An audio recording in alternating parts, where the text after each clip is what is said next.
굳이 특별하지 않는 평범한 사람들도 감동적인 스토리들은 한두 개씩 다 가지고 살아간다고 생각합니다.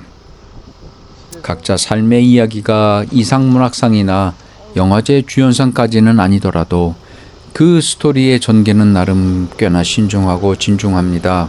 사실 우리가 말하는 그 평범한 사람이라 불리는 사람들은 사회적인 잣대로 봤을 때 직업군이란 프레임 안에 묵여놓고 단순히 평가당하는 것뿐이지 이 세상에 평범한 사람은 하나도 없다고 생각합니다. 왜냐하면 하나하나 그 안을 들여다보면 크기를 알 수 없는 우주이고 신이고 그저 나와 이름만 다른 또 다른 나이기 때문입니다. 겸손한 사람들은 자신을 평범한 시민, 평범한 직장인, 평범한 가장이라고들 말하지만 그 평범한 사람들의 인생 내막을 영화 감독이나 작가의 눈으로 바라보면 결코 평범하지 않습니다. 햄버거 집에서 일하는 혜진이는 20대 평범한 직장인입니다. 그렇게 평범한 혜진이는 한 달에 몇 번 안 쉬면서 열심히 일을 하며 매달 할머니한테 50만 원씩 용돈을 드린다고 합니다. 그렇게 한 번도 결근 안 하고 치열하게 살아온 혜진이를 봐온 게 벌써 4년째입니다. 아침에 술 냄새를 풍기며 나한테 약 좀 사달라고 한 적은 여러 번 있지만 그렇다고 조기 퇴근이나 무단 결근하는 걸 한 번도 본 적이 없는 성실하고 유쾌한 청년입니다. 혜진아, 음식 나왔니? 네, 1시? 저기요. 그래. 없어요? 수고했다. 네, 수고하세요. 안녕! 또 와요. 부모 잘 만난 그 또래 여자아이들은 그런 고단함 없이 노동의 버거움이 뭔지조차 모르고 살아가지만 혜진이의 이런 콩쥐 같은 이야기는 한 발짝 뒤에서 바라보면 그냥 어느 평범한 아르바이트생과 다를 게 없습니다. 하지만 그녀의 삶을 조명하는 순간 평범해 보이는 그녀의 이야기는 많은 사람들에게 잔잔한 감동을 전해줄 만큼의 명작이면은 틀림이 없어 보입니다. 사실 혜진이뿐만이 아니라 모든 사람들의 삶을 유심히 들여다보면 삶은 그렇듯 하나하나가 다 소중하고 값지다는 생각 때문입니다. 제가 아는 치킨집 사장님은 손님으로 온 여자분과 결혼을 했습니다.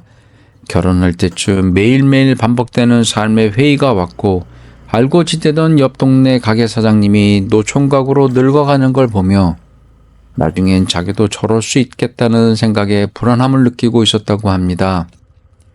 그러던 차에 자기와 정반대인 성격의 단골 손님이 눈에 들어왔고 장난삼아 밖에서 차나 한잔 같이 하실래요 했더니 그 여자분이 쿨하게 그래요 라고 대답해 결국 결혼까지 했다고 합니다. 예나 지금이나 차 한 잔의 위력은 실로 놀라운 것 같습니다. 사장님은 매일매일 저와 같이 배달을 하고 사모님은 주방에서 닭을 튀깁니다. 박한 마진에 주방과 배달을 번갈아 하며 신혼여행도 그 흔한 외국이 아닌 부산으로 다녀올 정도로 소박하고 검소하게 살아갑니다. 그런 사장님하고 정이 들어 자주 픽업을 가면 어느 날 문득 알바생으로부터 기사님 저 오늘이 마지막이에요. 저 군대 가요. 라는 뭉클한 말들을 여러 번 듣곤 했습니다.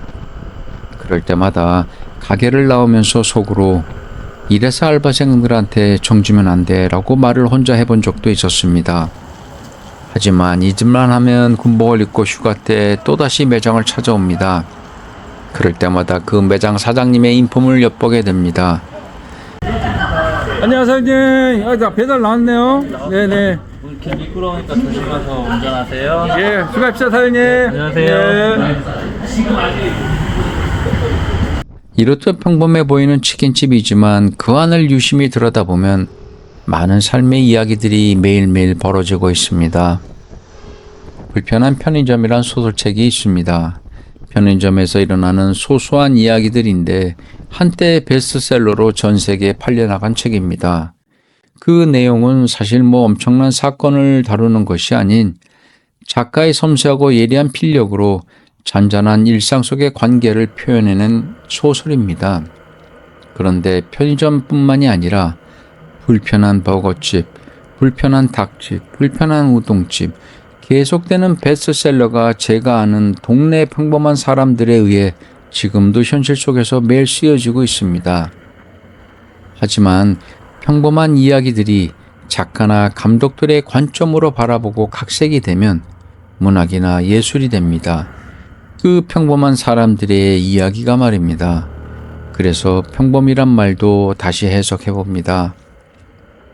이러한 사람들이 나는 평범한 사람이라고 보통 말을 하고 다니지만 정작 당사자에게 넌 평범한 사람이야 라고 말을 한다면 그 말을 듣는 사람 중 몇 명이나 그 말을 곱게 받아들일까요? 그리고 누가 그 말을 칭찬으로 받아들일까요? 아마도 평범하게 살고 싶다라는 말을 좀 더 정확하게 표현하자면 난 평범하게 보이지만 사실 알고 보면 그 안에서 특별하고 싶어. 그러나 사람들의 이목을 끄는 건 불편하니 평범함 속에서 티 안 내게 특별한 존재이고 싶어 라는 표현이 더 적절하지 않나 싶습니다. 사회성을 강조해온 공동체 속에서 자란 동양인들에게 이처럼 평범이란 말은 자율성이나 개성을 중시하는 서양 문화와 달리 공동사회의 조화로움을 중요시해온 문화적 의식이 만들어낸 이중적인 단어인 것 같습니다. 그래서 평범한 사람들이 평범이란 굴레에서 벗어나고자 다양한 방법으로 탈출을 모색합니다만 그게 그리 만만치가 않죠. 그리고 거기에 많은 고뇌와 고초가 있습니다. 그래서 우리의 삶을 어떻게 각색하고 보강할지를 잘 판단해야 합니다. 왜냐하면 그것이 우리의 유작이기 때문입니다. 빈둥빈둥 당구장이나 만화방에서 살아가시는 분들의 이야기라도 괜찮습니다. 왜냐하면 그 안에도 갈등이 있고 애환이 있기 때문이죠. 명작이라는 것이 꼭 영웅담이나 위인전만은 아닙니다.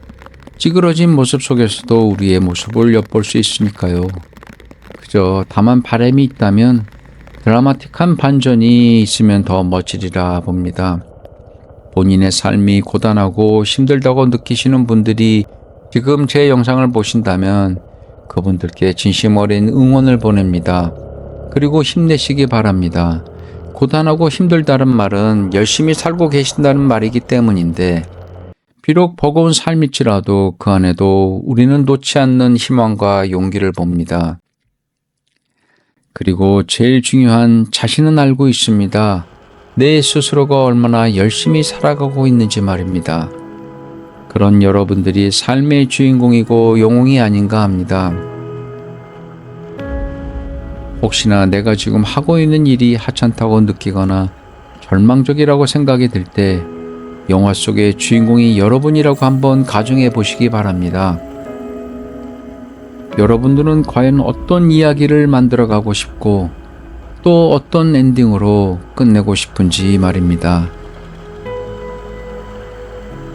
같은 대본일지라도 이야기가 희극인지 비극인지는 주인공의 작품 해석에 달려있을 거란 생각도 감히 해봅니다.